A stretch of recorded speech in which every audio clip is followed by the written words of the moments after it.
I'm Amanda, and this is Not Your Granny's Quilt Show.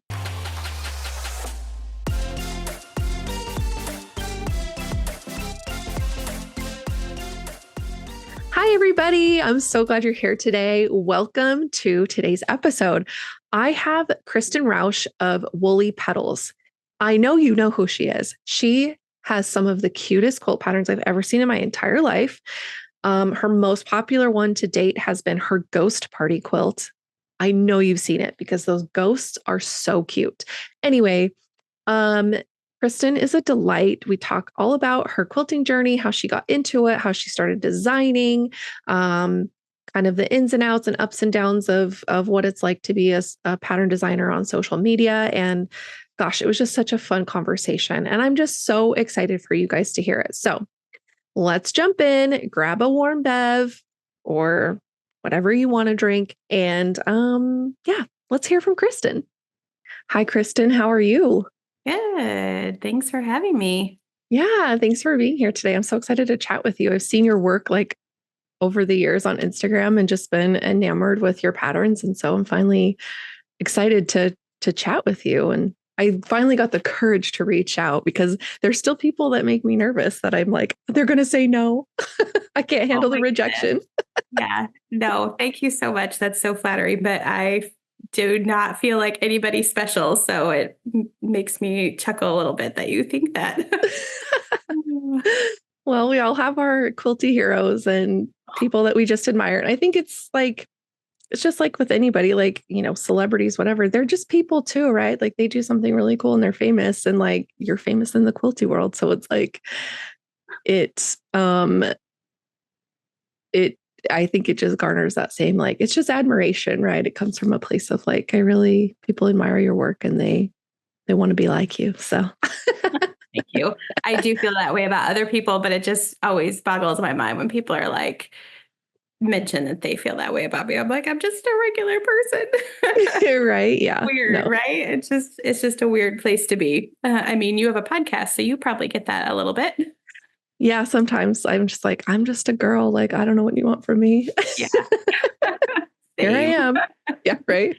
Well, I am so excited to talk to you and get to know you better. Like I said, I've just been like stalking you on social media, but haven't really chatted with you. So this is really exciting. So, just like with anywhere else, I want to know how you got into quilting in the first place. Okay. Yeah, I can give you that story. I kind of grew up being creative in a creative household. My dad did art and my mom sewed. She actually worked for like a costume designer. When I was really little, I have pictures of me in like little penguin costumes and stuff. So I've always been around crafty stuff. I've sewn, done all sorts of different craft genres since I was really little. But I got into quilting more in my like early 20s. Okay. I went to college to be an interior designer. Oh. Yeah. So that was a lot of fun. And I did do interior design until I had children. In my early 20s when I was married and doing design work, and I did a lot of actual design sewing too, like home decor pillows. I did a lot of window treatments. I kind of found the world of blogging for the first time and all the craft blogs and just thought it was amazing and started to dabble more in handicrafts. Again, I did stuff when I was younger, but I hadn't throughout all of the years of college and beginning years of marriage. And I found Dana of Old Red Barn Co. I don't know if you know her. She, with a couple other quilters, started like it was on Flickr, I believe. Oh, yeah. Yeah, they did like a group that you could join and learn how to quilt.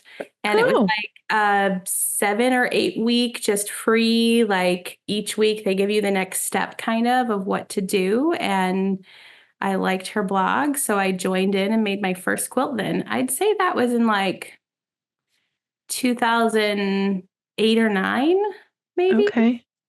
So, and I do actually have a memory of making like a doll quilt when I was like 12 or 13. Oh, okay. I was homeschooled, so it was like a homeschool class some mom taught, and I remember doing the like where you piece the strips together and then you cut them apart to make, and then you reorganize them all. Mhm. So it's kind of funny, but so that's technically my first quilt, but doing the Flickr class that Dana hosted, and then they went on, other quilters went on to teach other like different patterns and stuff in that group. Okay. That was really cool. So that kind of opened my eyes to the world of quilting, and yeah, I just kind of took off from there. I mean, my first quilt, I don't even remember where I got some of these fabrics because I definitely went to Joann Fabrics and bought fabric there, but it Yeah. has like thicker, like cotton twill type fabrics in it, or like the home decor canvas. Mm. But it also has Amy Butler and Anna Marie Horner in it. So it's like, what was I doing?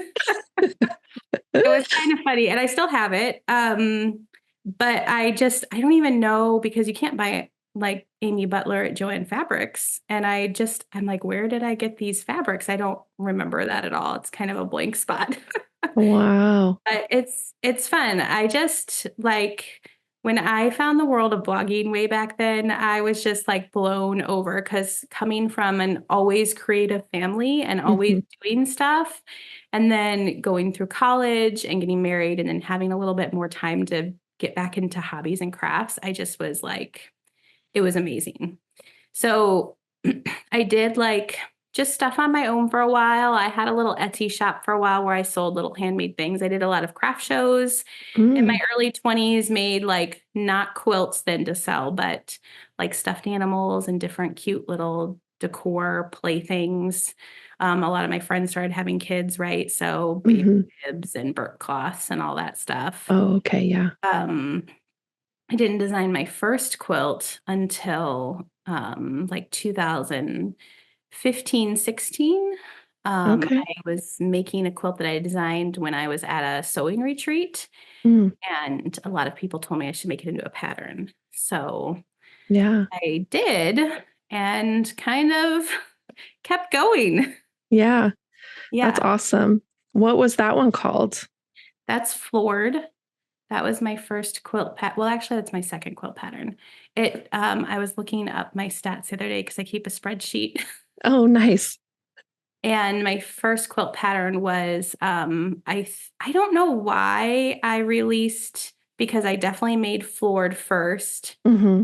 but then I released my sea otter pattern called Don't Let Go. I released Oh, that first. It's two sea otters holding a heart in between their paws. yeah. Um, so it's kind of funny. I'm not sure what the disconnect was with making which pattern released first, but it worked out. Yeah. Yeah. Oh, yeah. I've seen the otters multiple times and it just melts my heart every time. But I'm like, do I dare? Do I dare endeavor into that? It's a fun one. It's very simple too. Like, Yeah.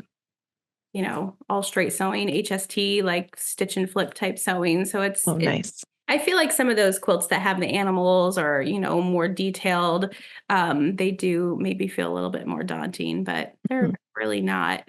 Yeah. Yeah. Yeah. No, that's good. It's so cute and how fun. And I think like that 2015, 2016 time frame was like when quilting really came into its like what it is now. Like, I mean, it's a different beast now, but like that's where it kind of I feel maybe because that's when it became like it came into the zeitgeist for me around that time, like 2016, 2017. My mom started quilting. She's sewn like we've been crafty. I was homeschooled too. So I totally am like just always looking for stuff to do because you're home all the time. Right. So Right. always like sewing, crocheting, needlepoint, like just Yes. making stuff, painting, drawing, coloring, like anything. And but her friend had started quilting and got her into it. And I like the first time I saw Amy Butler fabric, I was like, I'm sorry, this is fabric. Are you kidding me? Like Right. that was pretty much all it took to get me in. But then I was like, I don't sew. I don't sew. Like I do everything else. Sorry, I have a hair in my face. Um, but two of my friends had started quilting. And so they dragged me kicking and screaming into it. And Okay. it's Okay. so like 2017, 2018 is when I got in. But I feel like when I started finding Instagram stuff and finding blogs and all that about quilting, it was like everything had kind of started around that 2015, 2016 time frame of like really the more modern and like what we've got now kind of launch, which is I so agree. cool. Like I think Amy Butler, like Denise Schmidt, Anna Marie Horner, they were all around like 2008, 2009, 2010, but that was like it if you wanted more modern vibes. Yeah. And I think social media just like absolutely really skyrocketed everything, which is great. Like we can see what everybody makes and it's just fun. Yeah. Yeah. That's so crazy. And just so funny that you ended up in doing that first quilt you made, ended up with all those random fabrics that you're like, where did these even come from? Because it's like, yeah, I'm like, I think about those times. I'm like, well, yeah, we would go to Joann to get stuff. And I'm so sad that they're closing. Or I don't know. Hopefully they don't close, but it just, even though I don't love their fabric anymore, I'm just like, there's just such an institution and like, anyway. And they have a lot of other stuff. I was just talking about that in my stories yesterday. And somebody did message me and said she talked to a manager and said that all stores are closing. Because from what I can see online, it's only like they have only said 8-ish stores are closing. But I don't know. It's not I know. It's going to be good. I don't know if they will get bought out either, but yeah, I think they're looking because I know like Carly Porter, she was like messaged them and was like, how do I buy just one store? And they're like, unfortunately, you can't just buy one store. But like we're still actively looking for somebody to purchase the company because she's like, I heard you guys were liquidating and like, what can we do to save this? Like so many people rely on this for affordable, fabric and notions and craft supplies, and they're like, we're working really hard and whatever. So. Anyway, that was a tangent, but I know, they didn't have those fabrics. You're right. So it's like, well, I don't really remember. I mean, my mom, I think because she had started quilting with her friend, she became aware of like, she's like, no, we have quilt shops in town. I was like, what are you talking about? And so, because we had Craft Warehouse too, which is like another big chain craft store. Oh, okay. I've never heard of Craft Warehouse. Tchotchke. Oh my gosh. Like everything from like silk plant, like everything to painting.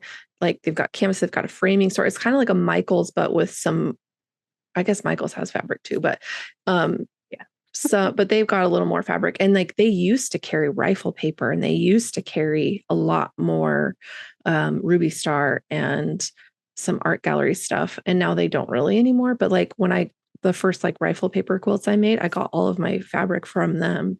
But anyway, it's just like a weird time. I'm like, where did I even buy fabric? Yeah, I know. I don't feel like I went to local quilt shops for a long time. Yeah. I feel like I must have ordered stuff online because I went to Sewtopia when it was in Chicago in 2015. Oh, okay. And I was like a nervous wreck going because I'm not extrovert. But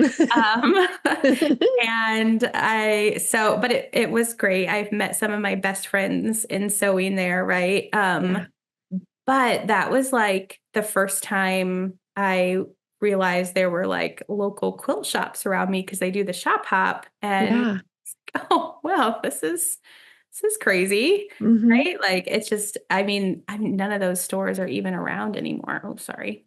But I didn't even know about them back then, right? Like didn't even, I guess, think about local quilt shops.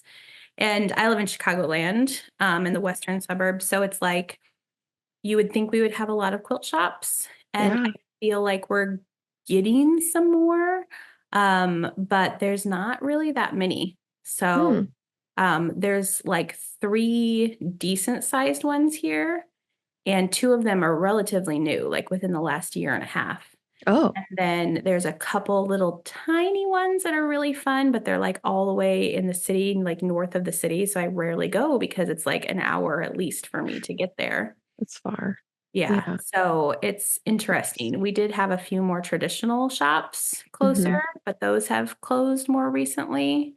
So Yeah, I don't know. I love visiting Utah because I love all the quilt shops in like the Salt Lake area.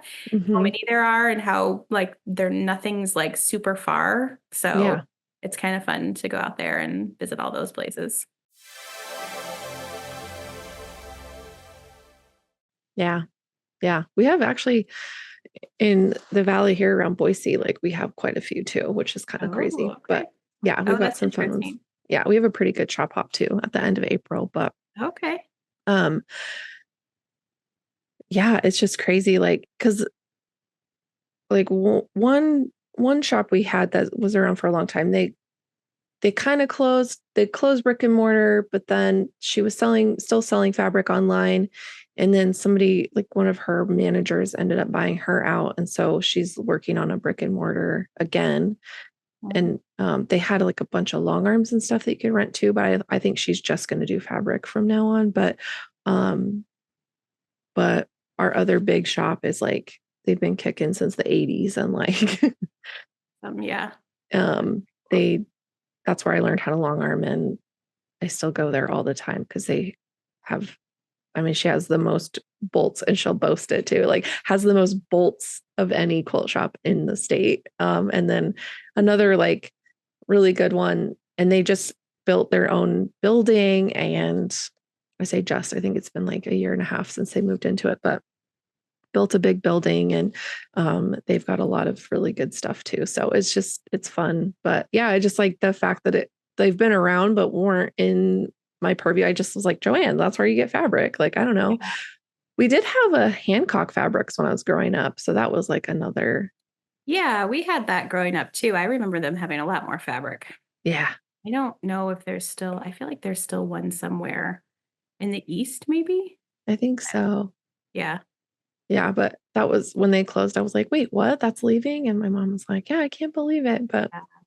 anyway, it's just wild. Like, it's just so funny how it can be like so, and I think because of social media, like it can be like all consuming. And so it's hard to even remember a time when I didn't realize what was available to me.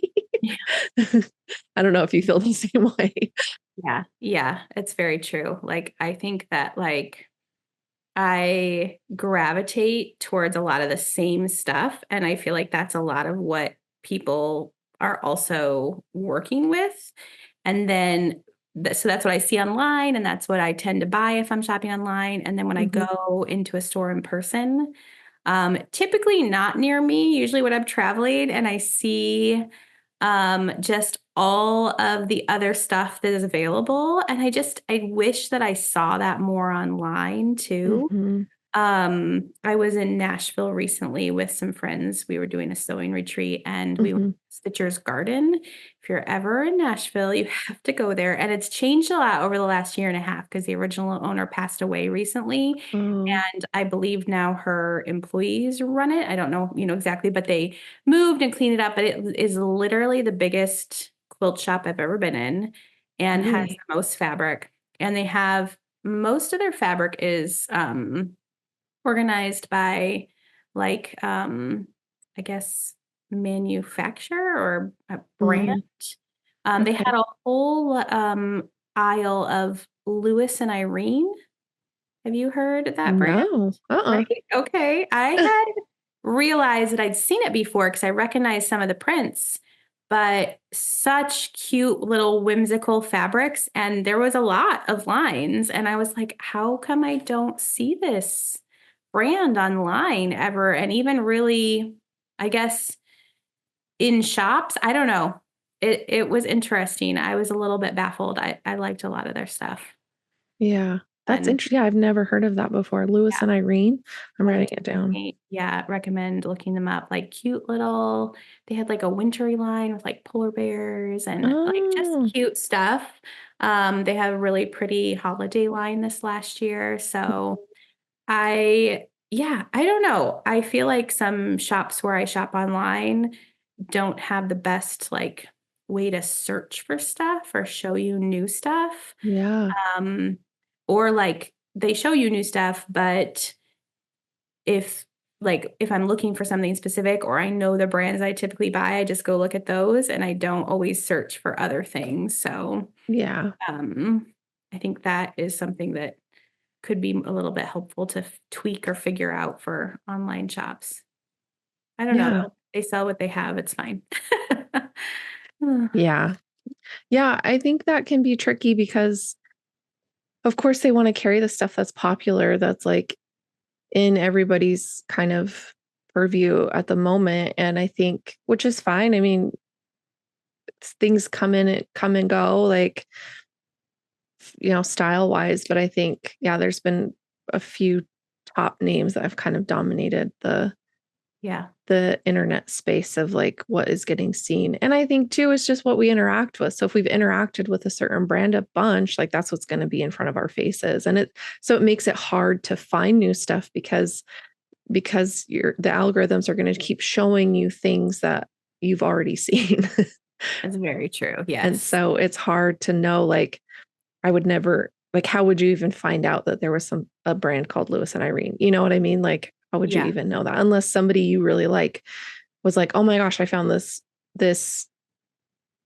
quilt, this quilt line, these people, these designers, like it's really cool. And so I think maybe that's a thing that might have to start happening, is like if we have a following, it might be our responsibility to like search those things out and try to find different brands and try to like bring them into the purview, I don't Yeah. know, Just the general quilt public. into the public. Yeah. Like bring it more into the public eye if it resonates with us, if we like it. And, I'm not saying just go find stuff and start talking about it just because it's there. But if you've, try and work with it and see if it's good, then you could maybe give a review of it. And, there's just so many different things we can do. But I think it's easy to like get ourselves in like a niche and stay in that like rut of what we know and what's well known, and we know we'll get engagement, especially if we're trying to have an online presence. And it can just be kind of tricky overall to like have that be a thing, like Yeah. to Yeah. get new fabrics and different designers in front of your face. Yeah. I think that's really, yeah, a good direction to go. I was actually the first year that Ruby Star had makers. I was a maker. I got into their program Okay. and then I didn't apply the second year. Um, and then I briefly worked with another company who wanted me to kind of be a maker, and I decided not to do it because I kind of ended up feeling like, and no shame to anybody because I love Ruby Star fabric, but I Yeah. do feel like when I was making for them and I Hmm. didn't do like a ton of different lines, I only got a few different lines to play with. But I don't know, I just feel like that's all I see from those people. And I felt Hmm. like kind of the same for me. And it feels tricky to branch out. I Hmm. when you're trying to promote and be, an ambassador, so to speak, for a certain company. Yeah. I appreciate when I get free fabric, of course, but Absolutely. um I kind of like have decided not to like do that stuff Hmm. because I feel like I want to share more than just a Yeah. specific company. Um, Yeah.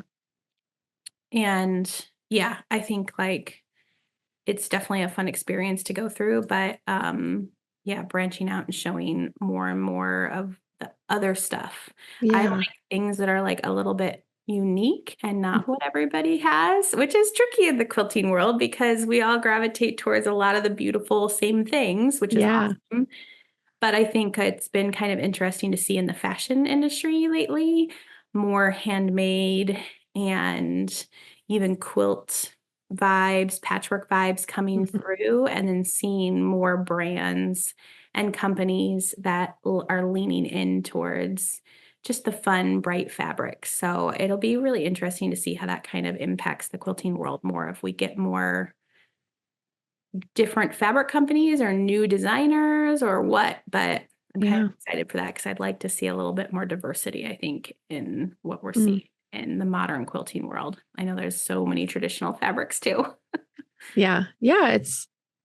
It's definitely,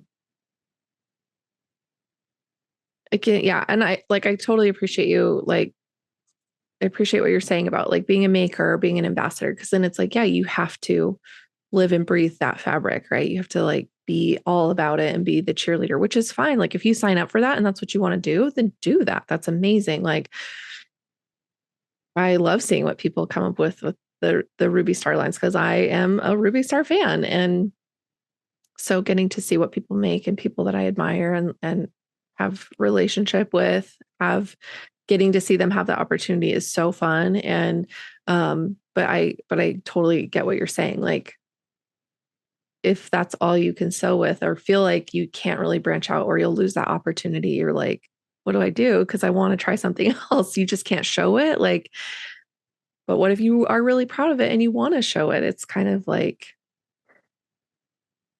it feels like everything is so branded or so like contentious in terms of like, if I show this, is it gonna, yeah, like, is it gonna upset this brand deal or is it gonna upset my chances of having this opportunity? And I don't Yeah. know. I don't Yeah. know. I am an ambassador for Grace, which is my long Mm, arm company, right? And yeah. I already had a long arm from them for 4 years before they reached out to me to be an ambassador, and then they did upgrade me. Hmm. And I really enjoyed that experience, but I'm like also like I can't have two different brands of long arms. Well, I maybe could if I had a Right. business, but I don't. It's just for personal and to quilt my pattern quilts. Um, Yeah.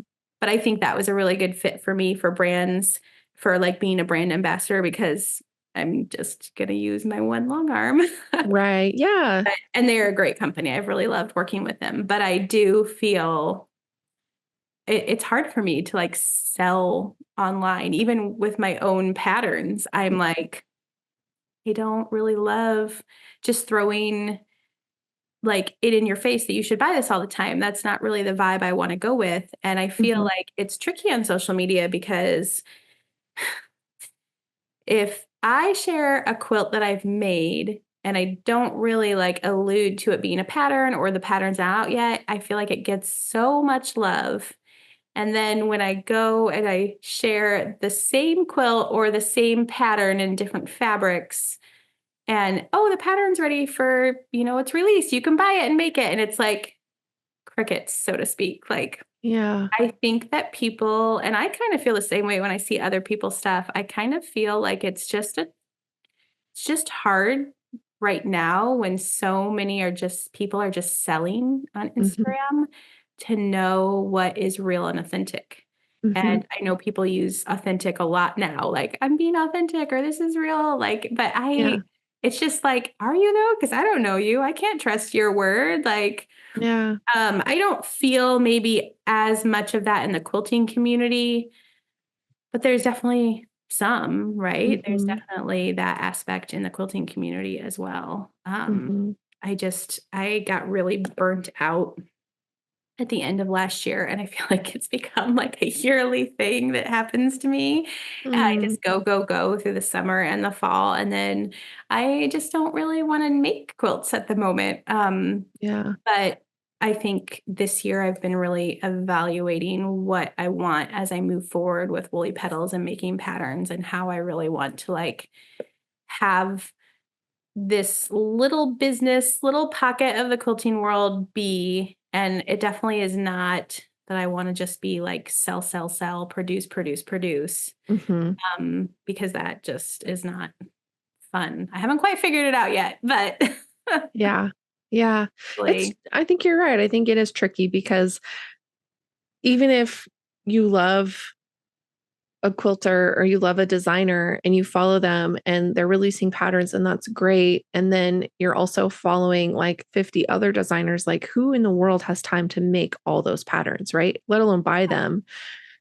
So yeah. I think that can be hard because yeah, there's like a big community of pattern designers and that's great. Like I'm glad that I mean there's room for everybody, right? But I think you're right in that it's gets kind of overwhelming.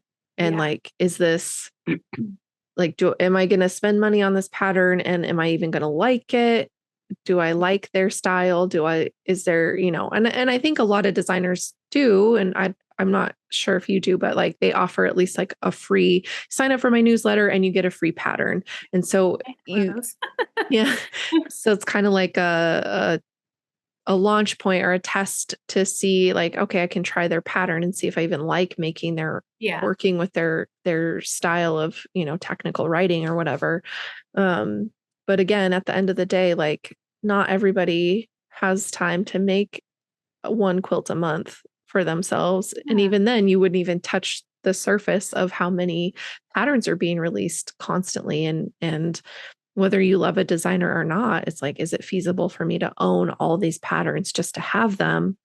Right. And engage with that and be like, I want to encourage you, but also I can't buy your pattern right now, or I'm not going to for my own. So, it's like, there's so many different things at play. So I totally understand that, like that feeling of like, it's tricky and I don't want to be only selling to you. It's like, please buy my stuff to support me, but also like, sorry. Yeah. I mean, and I do sometimes buy a pattern when it releases to support somebody, but I never take the time to make it. I think I find it even harder as a pattern designer to make other people's patterns because I need to use that time to work on my own stuff, or it is tricky. Like, it's like, if you're going to spend the time to make a whole quilt, shouldn't it be where I'm promoting my, I don't know. It's Yeah. been interesting since diving into actually selling patterns, like just the change in quilting from when it was more just for fun. Yeah. Uh, Yeah. yeah. Yeah. I did some stats at the beginning of this year and I made 31 quilts last year, which is crazy. And not all were like start to finish. Mm. But I did make like that's fully completed quilts. And I think like 23 of those were actually start to finish. Um, and that's so many quilts. I had no idea. I was like, didn't even think I had made that many quilts. And I don't think that's the norm because I'm doing this as my business, right? So like for every pattern I'm designing, I'm making multiple versions, and then different things come up where I have to make an older pattern or something or a new version. Um, and I'm like, that's not, I mean, like you said, probably the average quilter doesn't even make one quilt a month.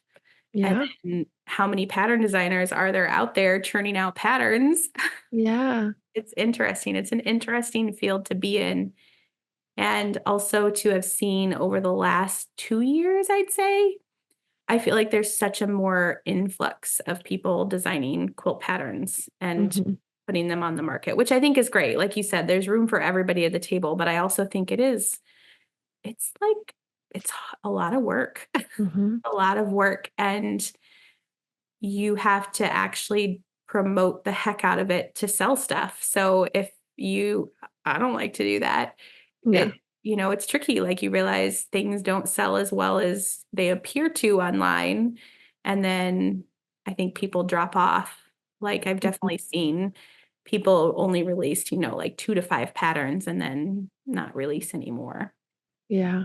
Yeah. And I think there's maybe excitement when you start because you're like, oh my gosh, I have this new skill. I can do this thing. And there's a lot of like, not a lot, but there's, a few really great pattern design courses out there that people sign up and take. And it gives them good guidance on how to design their own patterns and do all the quilt math and all the things and to, market it and promote it. And that's great. But I think too, yeah, if people don't see success right away, they're like, what am I doing all this for?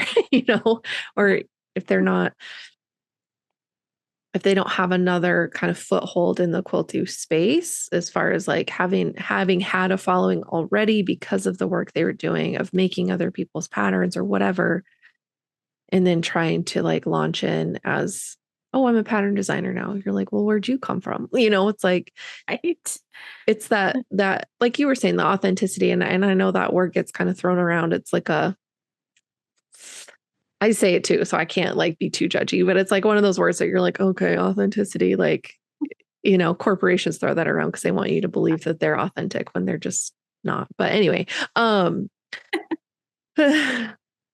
So Yeah. yeah, just the balance of it all is just Mhm. so hard because you're like, I want to promote the thing I did, but I don't want people to think that's all I care about because it's not, but I put a lot of work into it and I really need support on this. It's like, where do you draw the line? And for your own sanity and for your own self, like what boundary is there? Like, do you limit yourself? Like, I'm only going to release 2 patterns a year Right. to try to balance that out. And so I can space out the work. I can give myself some more reprieve in between, or, is that even going to help? Is that even going to support your business kind of thing? Like, Yeah. I think it's like a really slow growth too. Like the first pattern, that really went big for me was my floored quilt. mm, Um, and the only reason, like one January, I realized that I think it had been released for 2 years at the time. And I had mhm, maybe sold definitely less than 100 copies. okay. And then one January, I started getting sales every day, sometimes multiple a day. And I was like, what is going on? Because I had not changed anything. Etsy had pinned my floored quilt from my Etsy shop to their Pinterest board. Oh, And I was like, well, how do I get that to happen every single time? But it just took off. And every year since, up until my ghost party quilt, I'll be honest, my floored quilt was my best seller and just kept selling better and better. And it is still the second best seller after ghost party. It's just like because it has the larger areas for bigger prints, people love mhm, it. yeah. But I just, I don't really know what would have happened if that wouldn't have happened because I don't know how to market things other than sharing, but I'm not paying money to like promote myself or have advertisements or anything. I don't know if that happens a lot in the quilting world. So I just think to grow a business and how I've grown this business kind of just naturally Mhm, just takes a lot of time and yeah. effort and Mhm, just my husband encourages me whenever I have a pattern release and it's like, oh, well, that didn't do as well as I thought it was going to do. And he's like, but it's just because I only sell digital patterns at the moment. He's like, it's just going into your like library of patterns. And the more you have, the more people will see your stuff and the more that you'll end up selling. So yeah. that's good encouragement and something to think about. But it's like unless you are already, like you said, have a name in the business or a fabric designer or you work for some sort of quilting company already, Mhm, um, or you have like a massive social media following, I guess might help. yeah, right. Yeah, it's definitely kind of a slow climb to get anywhere Yeah, in this yeah. field.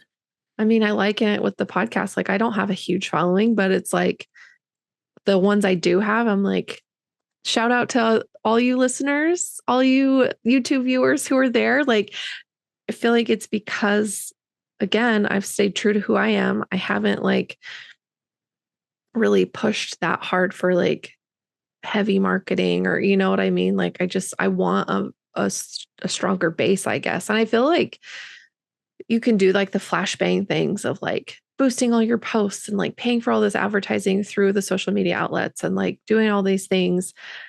And I feel like that can get you a lot of followers and a lot of like really quick customers, but are they going to last? Is it longevity? Is it people who have found you naturally because it's been recommended to them or because they're just looking for something that speaks to them and you're just that person, right? And so then Yeah. they're a fan for life kind of thing. And so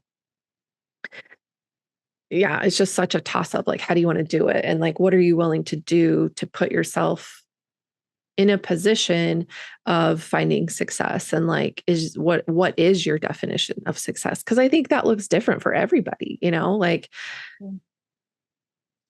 I don't know. I Yeah. and think sometimes people start into businesses or they start start trying to sell things or whatever and don't really know what their values are and don't really know where what their definition of success is. And so that can also make it challenging if you're not really aware of what those things mean to you as a person and what that looks like for you. Like, what does it look like when you've reached that? Or what does it look like?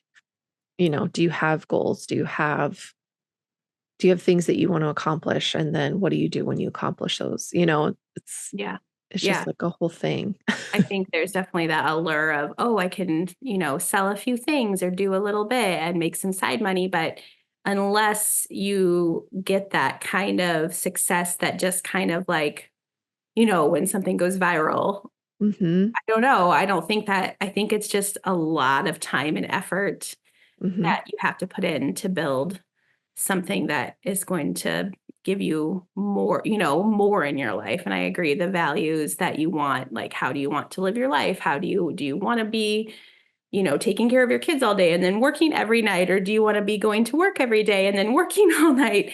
Yeah. I owned my own interior design business before I had kids, and my husband owns his own business. So he's always like been an entrepreneur. So like, Hmm. living what you're doing has always pretty much been there for us. And it's long hours and so much work. And it does definitely pay off in the end. Like, I get Yeah. to stay home and quilt all day. Like, that's pretty awesome. I get to Yeah. design new quilts and sew pretty things. And sometimes I look at my life and I'm like, what is my life? Like, this Right. is not what I thought it was going to turn out to be, but I feel very lucky to be here. But it Yeah. came through a lot of hard work and time, right? Like, Yeah. yeah. And I think that it's tricky these days with social media and just influencing and people making Mhm. money that way. I try to talk to my kids about, what they're going to do with their life and encouraging, hard work and Yeah. not just, I'm going to start a YouTube channel and make a lot of money that way. I'm like, well, okay, Yeah. that's what like Yeah. encourage But like, what's it, your but channel going to be about? What makes you passionate? What makes you excited? What like lights your fire that makes you want to keep going? It's like that yeah, you could make a YouTube channel about that, but like you got to dig into that first. Like, yes, yes. And you just, don't, like the reality and practicality of like becoming a huge YouTube success to kids these days. Mine are 11 and 14 at the time, Mhm. at the moment. And it's just like, not everybody becomes such a big success. We want you to follow your passions, yes, but we also want you to be able to support yourself and make good choices. So, I mean, Yeah. that is true for everybody, right? Everybody Mhm. should be able to follow their passions but also just make good choices with where they're going. Yeah. Yeah. It's hard. It's hard. Yeah. Because that's what they see. They see these people who have millions of followers and are making millions of dollars. And it's like, well, I want that. Like, that's the new level of fame, right? It's not movie. I want to be a movie star. I want to be a YouTuber now. It's like, it's, it's the same thing, just a different generation, right? Like when I grew up, I was like, I'm going to be a pop star. I can't sing to save my life, but like, I mean, I can, it's just not good. But anyway, or, a movie star, my husband, same thing. Like I wanted to be famous. I wanted to be in movies or be an actor or something. I just wanted to be famous. And so I Yeah. think that's always kind of thing. It's just like, what does fame look like for that generation? And so, yeah, like same thing. My nieces and nephew are like, a couple of years ago when they were like kind of realizing like, they're like, wait, what do you do? And I'm like, well, I'm a quilter, da da da. And then I was like, and I have a podcast. And they're like, you have a podcast? I'm like, yeah, and it's on YouTube. And they're like, you have a YouTube channel. I'm like, guys, it's not big. Like, I'm not a YouTuber like that. They're like, oh my gosh, my aunt has a YouTube channel. It was just like a big deal. And now they like see it. They're like, oh, okay. You're just another millennial mom on the internet, You got a little there with them though.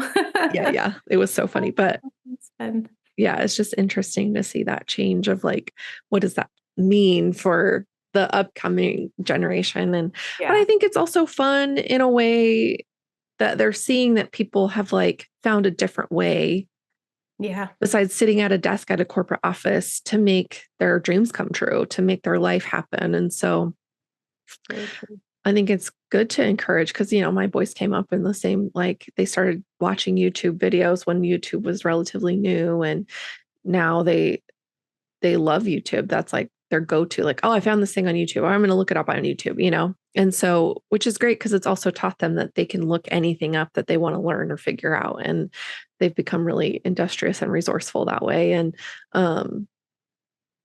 Yeah, I And think my son has been like that too. He's been learning more about, he has a dirt bike and like the yeah, engine and taking things apart and fixing things. And I yeah. think it comes into play with quilting too. Like I just Hmm. love to see, like you can learn anything on YouTube these days, and that's Yeah. amazing. I remember when I learned how to knit and crochet, I learned from pictures in a book. Hmm. And if I had a question, I had to find somebody who knew how to knit or crochet, and I didn't know anybody. So it was just, it's such a different world these days where we can learn so much. It's right at our fingertips. Just, yeah, it's Yeah. awesome. Yeah. It's like, oh, YouTube University. Yeah. Yeah. But I love that. I think it gives us a place, yeah, outside of a book to learn something, to have that visual that, like, if I see it, I can do it. And sometimes reading a book, I'm just like, the words go in one ear and out the other. And I'm just like, I don't know what I just read. Diagrams help. But yeah, like seeing somebody actually physically do the movement, because I crochet also, and like being able to see somebody do the thing, I'm like, oh, that makes sense now. Like now that I've seen it, I can do it and I don't have to think about it. But anyway, um, circling all the way back to blog times. Yeah, right. Like, well, anyway, the like I think that's the evolution of blogging to YouTube has been so great to watch. And like blogs are still there. And I think people are starting to lean back into them because social media is like a weird place right now. Yeah. But I think now that like kind of technology has kept up, like you can also have video clips in your blog. Like you don't, it's not just words and pictures now. You can have that. So I don't like, how do you feel about that? And like, are you, because do you still have a blog? Is your I blog? do. Okay. Yeah, woollypetals.com. Okay. But Great. it's blog format. I link pretty much anything I do there. Okay. Um, I would say up until like the last couple of years, I was never a consistent blogger. Okay. But I have tried with most of my patterns, and especially like in the last few years, I have a blog post about each pattern as it releases Hmm. with additional mock-ups so that people can see more versions of what it looks like in different colors and different fabrics, Hmm. and just explains a little bit more about the pattern, because I feel like as much as I might talk about it on Instagram and stories, or as much as I can put into a description, it's nice to have a landing page that people can find a little bit more out about it if they want to. Not Yeah. everybody gets there, because I do get a lot of messages, through Etsy, like, how do I do this? Or what's this? Hmm. Um, I actually did a free, like, learn how to sew course as well, Oh, last spring. And I did it kind of in the same format that I learned how to quilt. okay. And I have a blog post for each lesson, which is one per week for 8 weeks, as well as multiple YouTube videos. And I did link in each lesson all the YouTube videos. I have like a separate tab on my website it's called the New Star Beginner Quilt Course, with Okay. all of that. And that kind of launched me into more blogging too, I think, because I've just been writing about more projects and more things that I've been doing since then. So I definitely like love when I can still Google something and find a blog to Hmm. help me. And then also when they have YouTube videos or videos on their website to help that. Yeah. I, being older, um, tend to like to read about something first Hmm. instead of going straight to a YouTube video, unless, it is like maybe a knit stitch or something where I do need an actual visual. Yeah. But yeah, I tend to like to skip over the YouTube suggestions when I Google something and go find a blog first and Yeah. read about it and then look on YouTube if needed. Yeah. Um, yeah, that Yeah. I think that it's going to be hopefully having more resurgence, like more and more, because people, I don't love to be on social media as much. It's just a lot to take in. And Yeah. yeah, finding blogs again might be a fun way to build that community. I don't know. Yeah. It's tricky. Yeah. It is kind of tricky, but I Yeah. think too, like you said, I'm the same way. Like if I just like have a lot of skills and I have a good base and I just need to see how to do this one thing, like I'll go find YouTube. But like with you, I kind of want to read and be able to watch a video, or read and be able to like interact with the content in a different way. But um and like newsletters, I think too. I don't do any of these things. I don't blog. I don't have a newsletter. So I'm like, whatever. But I'm also not a pattern designer. Like I'm a long armor. That's Yeah. pretty much it. And obviously a podcaster, but um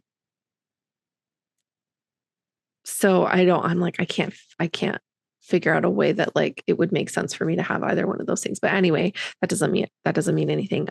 It's just like good content. And I think too, it's like instead of, it's like I know it's like pushing reels or pushing stories on, Instagram, or, making YouTube videos, like the consistency, you have to constantly be putting content out. Whereas if you've got a blog, you can do a weekly blog, people know when to expect it, or you can have a weekly newsletter, or however frequently you want to do it.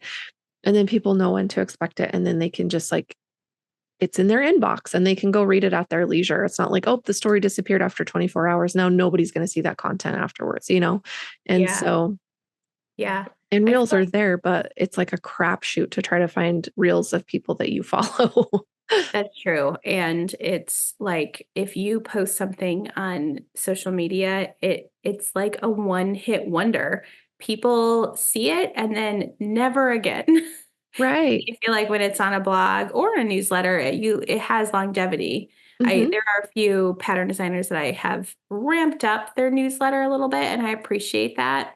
I think where it gets hard is for me, that sort of thing, even a blog post does feel a little bit more one-sided, right? That's Hmm. where social media is still really nice because Hmm. we can have more of a conversation. Yeah. Whereas when I have a blog post and I forget to go and look at the comments or even my YouTube videos, and I'm like, go a month later, I'm like, oh, people did comment, but I don't know. I'm not Yeah. good at remembering to do that stuff. So Yeah.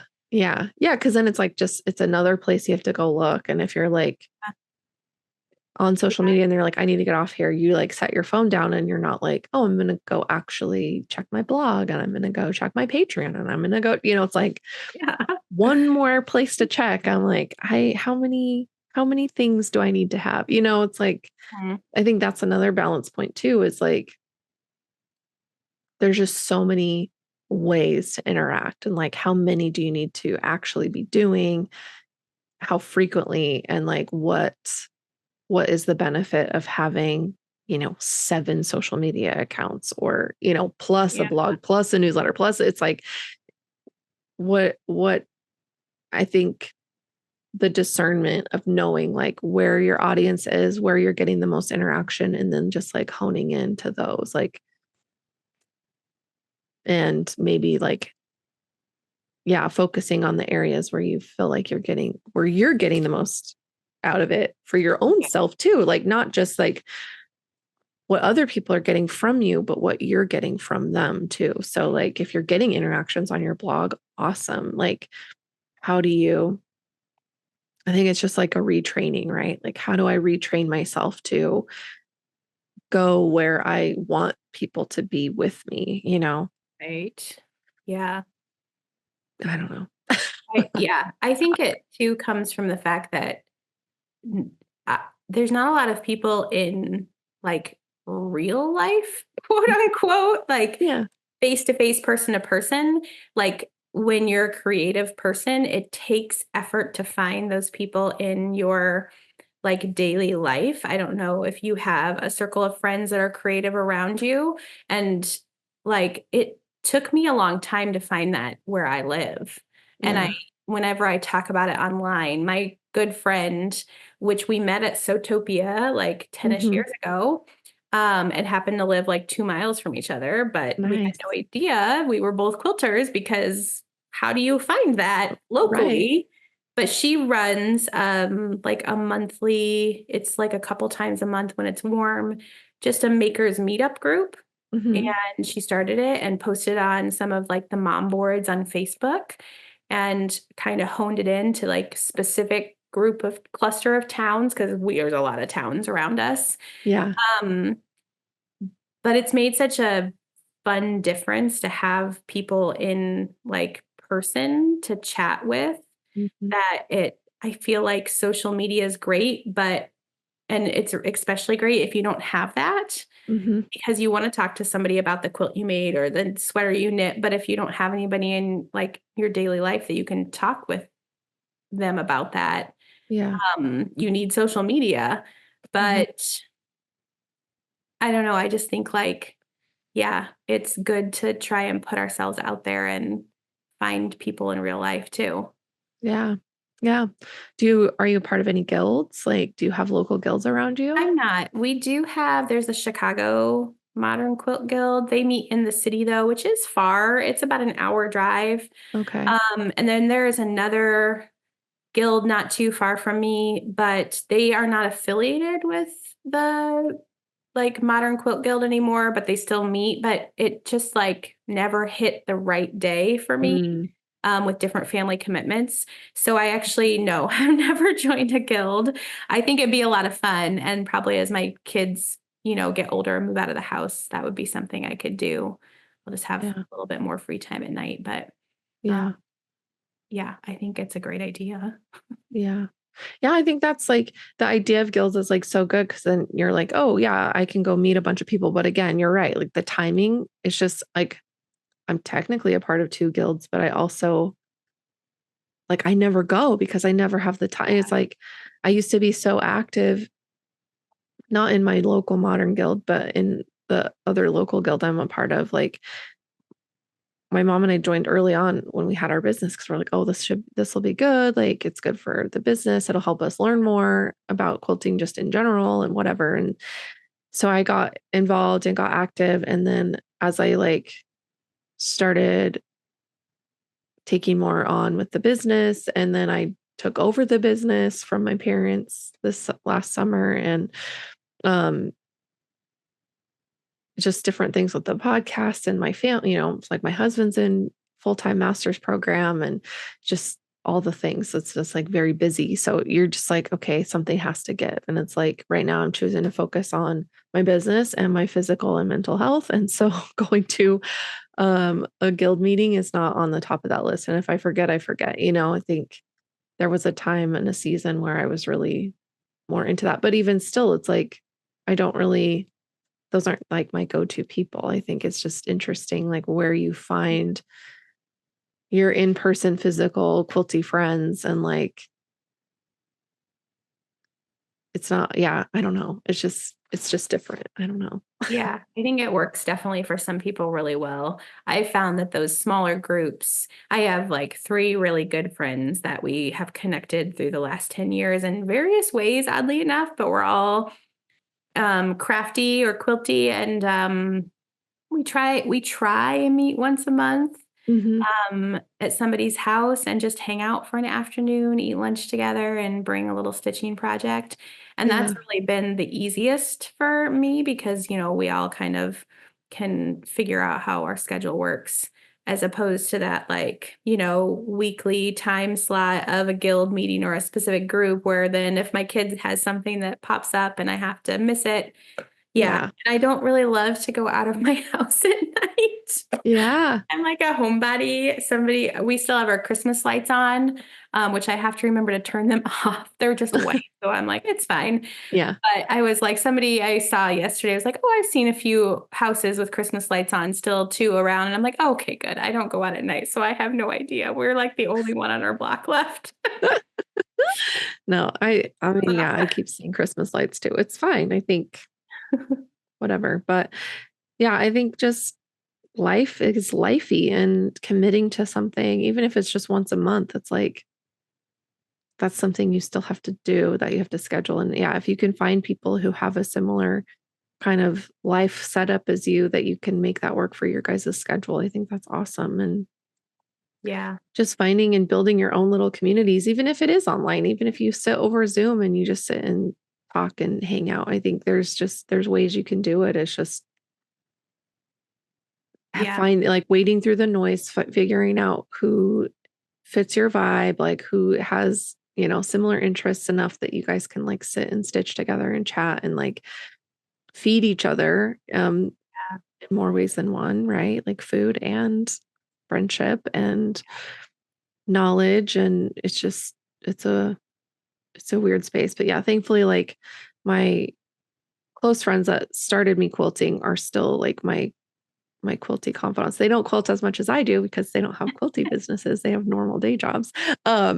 But we'll get together and have sew days every once in a while, and which That's is really nice. And I can always, if I'm like trying to work on a quilt for somebody or like make a project for a client, I'm like, I'll send them like layouts. I'm like, okay, guys, what do you think? And they're always there to bounce ideas and give me that feedback, which is so nice. So just having a smaller, closer community is so nice, especially if it's like somebody you can like text at 7 a.m. or at 10 p.m., whenever you're working on stuff, to be like, help me. And they're like, okay, what do you need? Yes. Yes, I agree fully. Sometimes I just need that reassurance that we're like doing the right thing or we're going in the right direction. And yeah, sometimes I feel like all the time when I post anything on social media and need opinions, it is like 50-50. I mean, it never is distinctly something over the other. So having that small group of people is so much better to bounce those ideas off of. Yeah. Yeah, exactly. Especially if they're like trusted and their advice has been good and sound, and they know know enough to answer your question and be like, you know the answer, but I'm going to tell you the answer. And then you're like, right, that was the answer. And they're like, I know. Yes. You're like, I just needed somebody else to say it to, Yeah. That's I love to mention when I chat with people online when there's, often when I'll post about like a retreat I went to or meeting up with people and they're like, oh, I wish I had people in person. And I'm just like, well, you can do it. Luckily, my friend has took the reins with the bigger group that we meet with to start that. But I'm like riding her coattails. But yeah. it's like, I just feel like I am a introvert. I like people and chatting, but mostly when it's about quilting and craftiness and that stuff, because I just know what to talk about. Where so many years before my husband started his own business and I would have to go to his company Christmas parties, at his corporate job. And I just was like sitting there, like, I don't know what to talk to these people about. Like, Yeah. it's so hard for me. But I feel like, so even if you're shy or quiet or unsure, like when you find people who have those like crafty endeavors that you do, like it's easy to talk with people. Yeah. Yeah. Because it's like there's a million things to talk about within that space, and opinions and ideas and designs and colors. It's just like there's tons and tons of possibility there. Yeah. I love Yeah. that.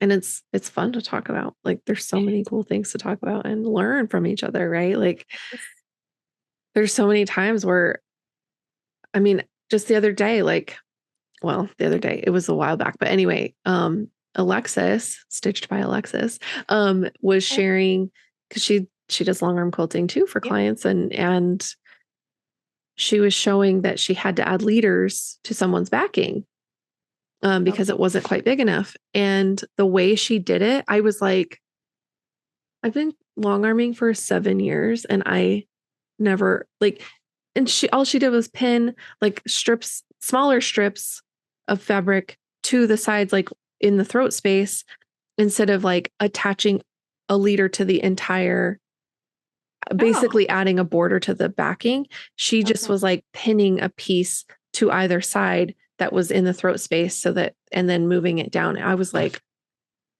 are you kidding me? You mean I don't have to sit? I texted her, or I messaged her immediately, and I was like, this just saved my life. Like I tried it because I happened to have a quilt that did not have enough backing.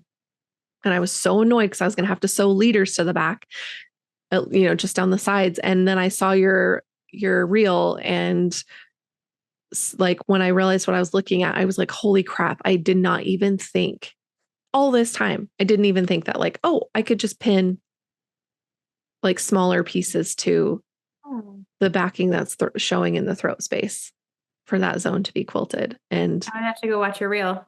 do it. Yeah. I was like, what? So it's Yeah. just, I mean, it's stuff like that where what I've been doing is working, and I've been using what I know, and it's fine. There's nothing wrong with sewing leaders to the, to the entire side or the entire top and bottom, whatever. But like, it's just you have to find strips of fabric long enough. You have to make sure they're all the same width, and you have to sew them together, and then you have to put them on, and It's this whole thing. But then if I can just pin sides, like, yeah, it takes a little more time than it would if you were just setting the pantograph and letting it stitch out. But so does sewing it on. And I was just blown away. But anyway, so there's just like a wealth of knowledge, right? And so when you have a community of people who can share that information with you, right? Because like we're all going out and we're all interacting with what we interact with and learning different things. But then when we come to our smaller groups, our smaller communities, we can then commingle and share that information with each other. And as a long armor, here you go. Here's a piece of information, I'll spread the word because it was mind-boggling and eye-opening for me that was something I could do, and I didn't have to waste all that time and collect random strips of fabric. Now I can just keep a couple pieces that are the same width, and that's going to be something new. Anyway, so yeah, that sharing of information, and I think that's like a quintessential piece of like quilting bees, like in-person quilting bees from like back in the day, that gets missed when the only quilters you interact with are on social media, or like you don't have like people that even if it is online, have a close enough relationship with that you can chit chat with and just like, shoot the shit with and just exist with. Because I think those spaces were more, everybody's chatting, they're sharing information, they're exchanging. We call it gossip, but that feels like sexist to me because I think it's been called gossip to make it seem petty and useless. But that sharing of information is so important. It's how we survived for all these thousands of years as human beings. Like we tell each other what's going on so that we can have that information and that knowledge. Like if you're just talking shit about other people, then yeah, don't do that. But like sharing things that you've learned. And I think there's so much to be said about like sharing the little tips and tricks too, and even seeing things in person. But if we can share online, any reel I share that is like some sort of, this is how I do this, or this trick helps me, like those like blow up so much more than just like showing, like, I don't know, a pretty project or something. It's interesting. I had a reel last year, early last year, because I have my wall of fabric that is shown a lot in videos and stuff. I shared just how I fold a half yard of fabric. Yeah. And I was testing out one of those. Have you ever seen the cameras that you like hold around your neck and it holds your phone, like right here? Yeah. I never used it again because it doesn't, if you're moving, it like bops around a lot. I'm like, how do people actually use this? But I shared how I fold a half yard of fabric and put it on my shelf, and it has like over 100,000 views. And I'm like, what? It's like, seriously, I'm folding a piece of fabric, but people just like to watch like those or learn those tips or just see what we do. Right.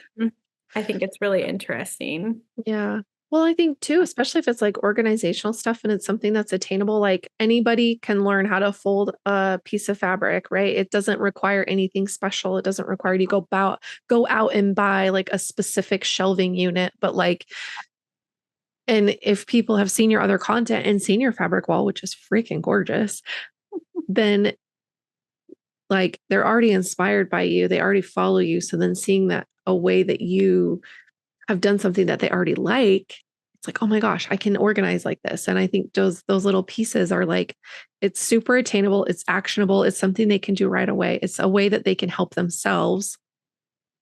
Like, of Yeah. course, that's going to blow up. I think those are the, like, of course, like as soon as they're like getting ready to ban TikTok is when I decided to start making more videos on, on my account. But the ones that have like the most views are just like, yeah, the ones where I'm just like, here's how I do this little thing. And it's like not fancy. I don't have fancy equipment. I mean, I do, but I don't have it set up and I don't know how to use it because I need help. But so I'm just like filming stuff with my phone and like this janky tripod. But anyway, just like, here's how I sew on Minky binding. Like, here's how I interact with, here's how I make a binding, or here's how, it's like these things that maybe people know how to do, but maybe they don't, or maybe they don't like the way they've been doing it. And they just want to see how a person that they follow or likes to do it. And, it's just interesting. Like, and you're right. You're kind of like, oh, I'll make this. It's a piece. Everything is content, right? Back to that sound from like 3 years ago, but everything can be content, and you just never really know what's going to hit and what's going to flop. For sure. I made tons of flops. Let me tell you what. Oh yes. Same. I sometimes when I see like the behind the scenes of like big influencers and they have like those big fancy cameras and stuff, I'm like, maybe someday I should buy something like that and not just film on my iPhone. But I'm like, well, I don't know. It works and it's easy and I know how to use it. So we're just going to stay in that lane right now. Yeah, for sure. For sure. I'm like, I don't have time to like upload the video into a computer. And, it's like, I'm just going to do it on my phone. It's fine. Yeah.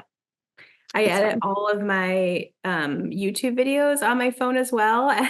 Oh. I'm like, my husband has been like, you should use this on your computer. And I tried and I just like, I don't know what I'm doing and I don't really want to learn a new program. So I'm just going to go and keep editing on my phone. And it's fine. It works. I just think it's funny. Like when we get, stuck in like something where we could probably do a lot better job.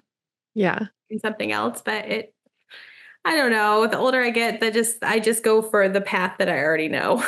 Yeah, no, for sure. It's funny, but that's so cool that like just that little tidbit of like, here's how you fold this piece of fabric is like, I don't know. I think it just speaks to that people want to be organized and people want to have, a beautiful way to like visualize what they have. Cause I think that can be hard too with like big fabric stashes. I mean, my stash is a disaster.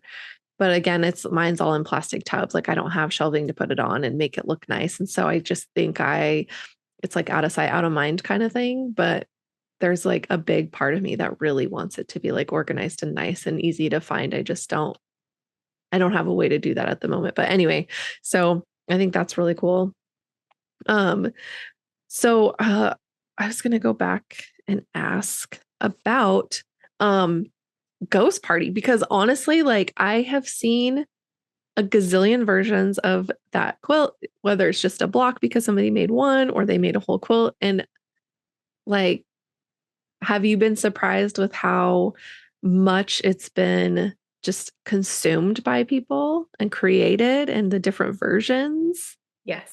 I clearly like the pattern because I designed it. I think it's cute, but also I'm just like, why is this the pattern that has gone insane? Mm-hmm. So I released it in 2023. Mm-hmm. I think so. The years blur. Actually, last year, no, I released it in 2022. Okay. And I released it like the day after my brother's wedding. I was out in Arizona. Oh my gosh. And we're like all like watching as I like sold more and more patterns. I sold 100 patterns the first day, which is not Wow. even, like anywhere close to any of my other patterns. So we're all like, did you get another sale? And like, yes. And how close are you? It was really fun. Like people were excited for me. Yeah. Um, Yeah, I don't know.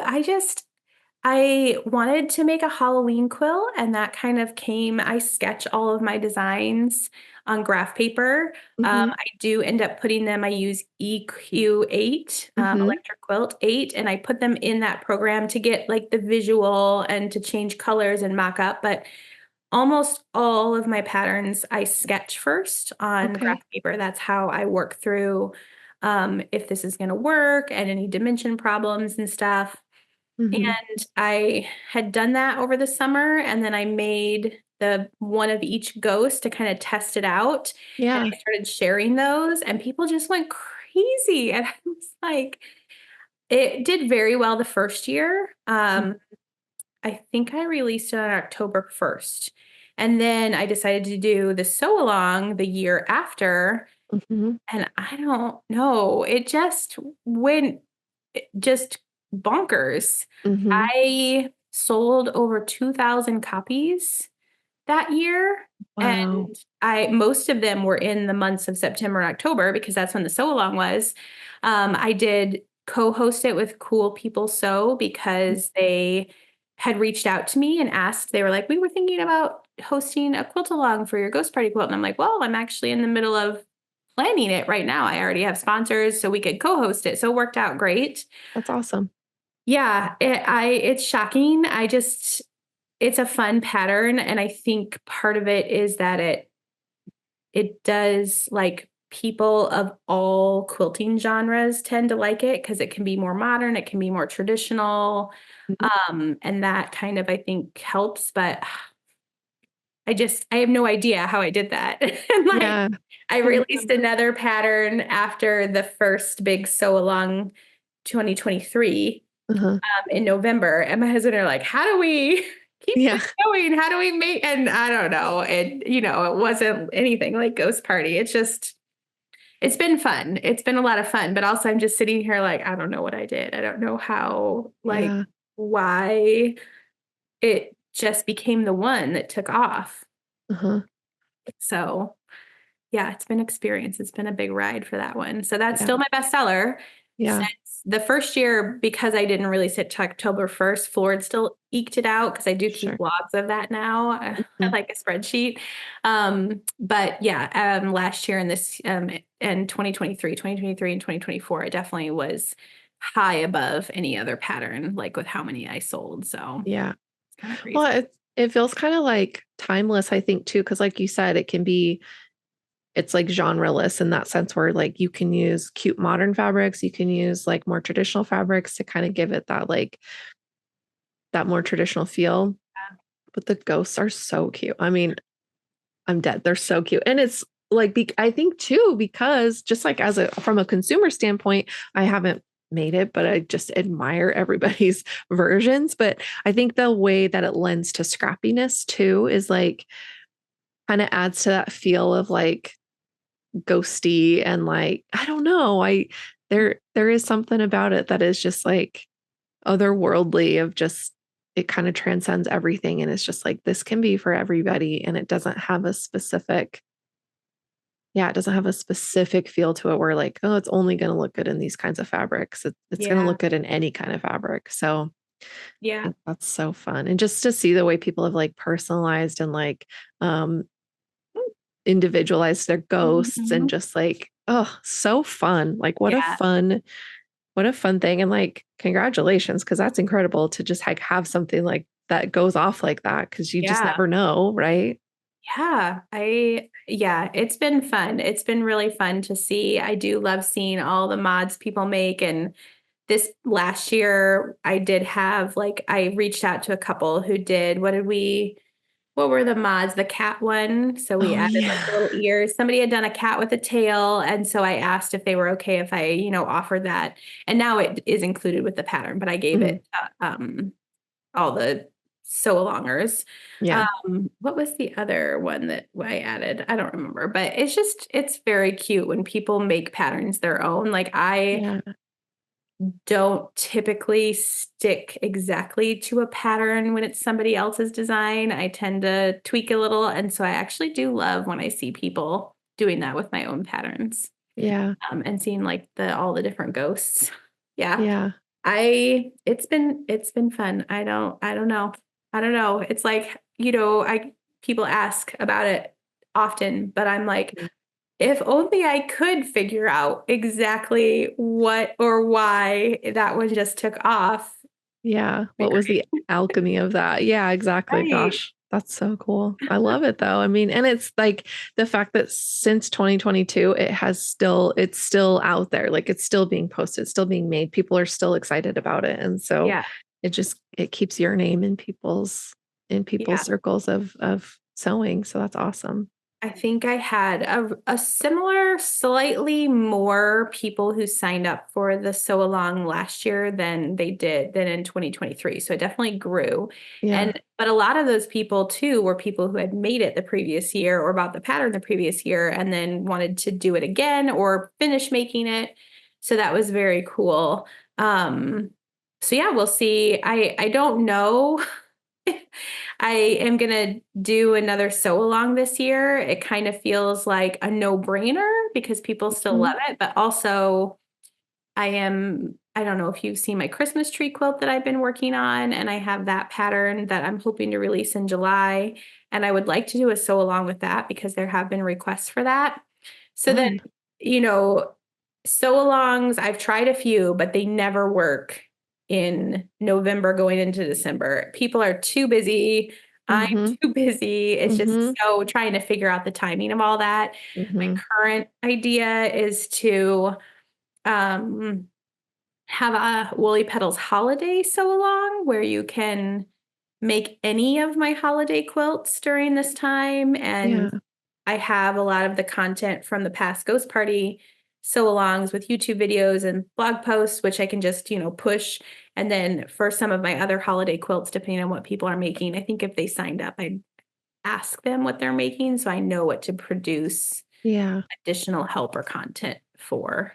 Yeah. But we'll see. I'm still tumbling that around in my brain. I haven't Yeah. really decided. It's I it's a love that idea. Well, and I think that's such a cool idea because I think too, like you kind of have to pick and choose, like, well, I really want to make this quilt, but this one's doing a so long, da, da, da. And like if yeah, you have a dedicated where you're like, this is the holiday so long, here's the content, you have the ghost party content, you don't have yeah, to remake that. That's great. You can just push that out. And like you said, yeah, like boost up what you need for your other holiday patterns and give people the space to make those as well with support. And if you're yeah, launching a new one, like heck yeah, like that would be so fun. I love yeah, that idea. Cause I think too, like, yeah, holidays to just come one after the other. So you hit October and it's like everything's out the window. Nothing else matters. Like, yeah, cause you just constantly, and with kids in school, you've got all the stuff going on, all the sports, all the, performances, all the holiday parties, all the everything, testing, and just you're like, I can't. yeah. There's no time. And I do think a lot of Christmas fabric lines come out in like June and July. They sure do. So I think like that's kind of why I decided to release it in July, is Hmm. Christmas in July.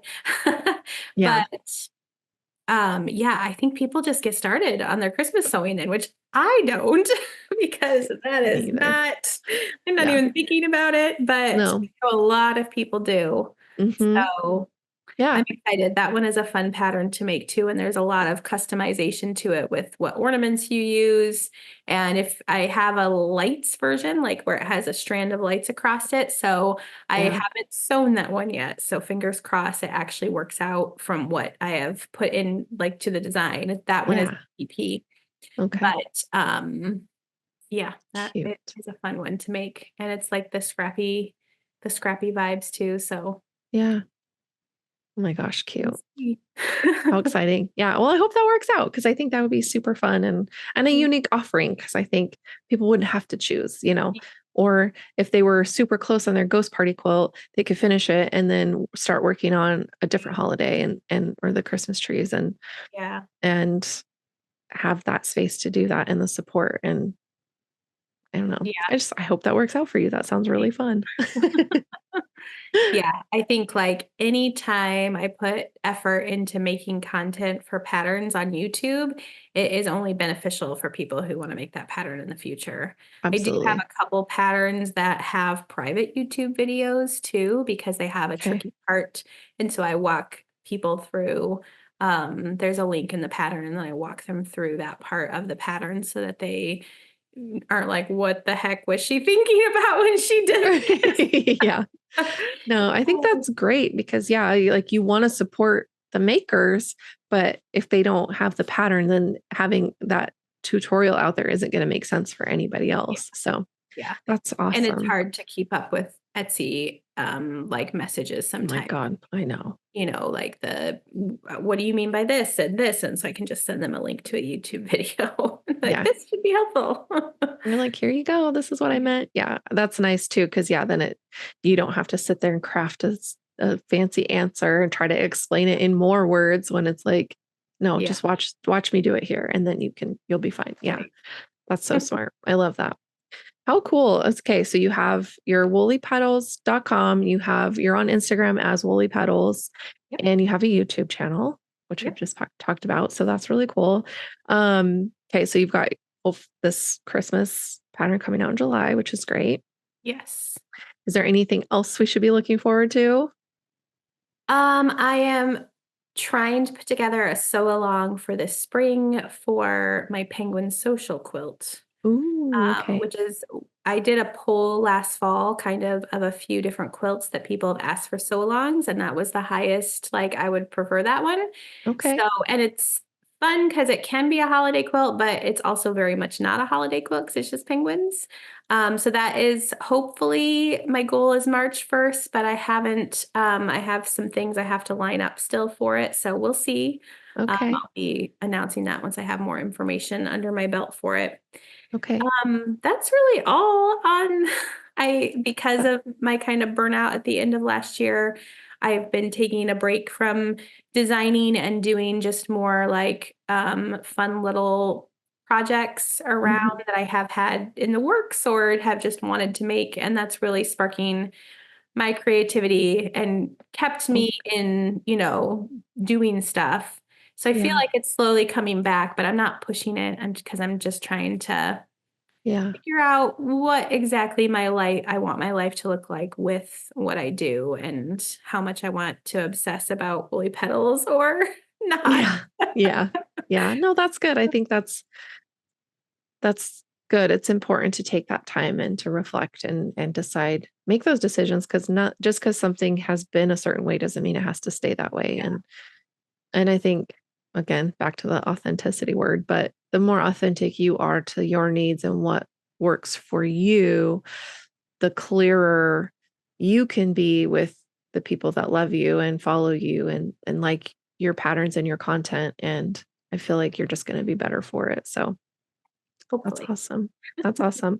Well, we'll look for that. And this will be coming out right near that time of starting the sew along. So people Yes. hopefully will still have time to join. And well, so yeah, before we head out, what do you have like a tip or a piece of advice for anybody listening of like what keeps you Um, going? yeah. Yeah.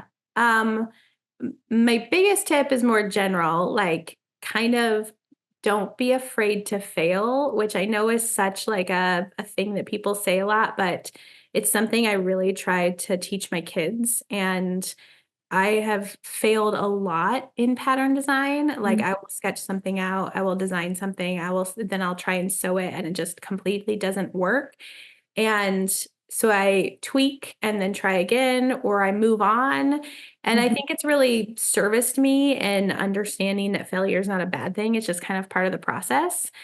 Even with selling patterns, like I don't Yeah. really feel like I wouldn't say I failed, but I don't really feel like I made it or did anything amazing until like, just time and effort Yeah. and trying Mhm. different things that didn't work and then moving forward. So that's like my biggest thing is don't be afraid of failure and something not working and don't let that stop you from trying something new or trying like to design or sew something different than you normally do because it Mhm. can really lead to fun or great things, I think.